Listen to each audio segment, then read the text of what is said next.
Imagine a world rich with questions. A century where people search for the soul's meaning, existence's mystery, and unchanging truth. Amid this noise stood a brilliant American man. His name was Alexander Russell Webb, a prominent journalist and deep thinker, a philosopher whose heart and mind never found rest. He grew up in a conservative Christian environment, but he wasn't satisfied with his inheritance. He opened his mind to everything: Judaism, Christianity, Zoroastrianism, Confucianism, and Eastern philosophies. With each reading, he felt truth remained distant and something was missing. Rising in journalism to become editor-in-chief of major papers and U.S. consul in the Philippines, he seemed to reach the pinnacle of success.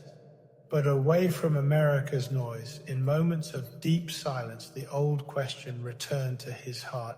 Why was man created? What's the purpose? Where is truth? Then he received books from Muslim thinkers in India. He opened the Quran first time, not seeking a new religion, but truth.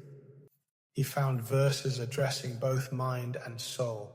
He felt this book didn't ask him to close his mind, but invited him to think. His conviction formed slowly, then powerfully. He found pure monotheism, a doctrine without contradictions, and a God unlike any creation. He found a faith that liberates people from fear and doubt.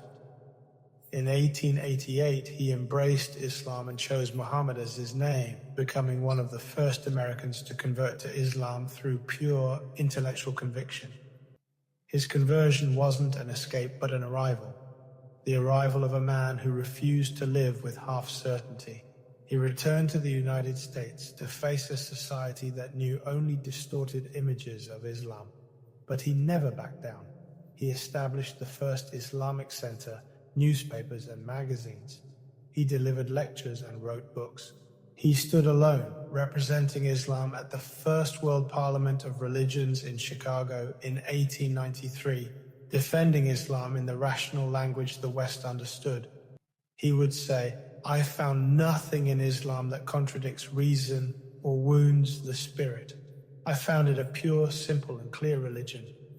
His words weren't rhetoric, but testimony of a man who found what fills the heart's void and guides the mind. In his final years, he remained steadfast in his faith, writing, inviting, and explaining. He passed away in 1916, leaving the legacy of a man who wasn't Muslim by birth, but through research, reading, thinking, and self-honesty. His story testifies that guidance isn't tied to geography, race, or language. Islam's light can reach a man in the furthest west just as it reaches a child in the furthest east.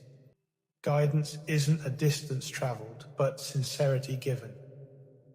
His Islam was a living testimony, as American historian Professor Omar Abdullah describes him, a pioneer of Islamic advocacy in the West who turned personal conviction into a bridge between civilizations.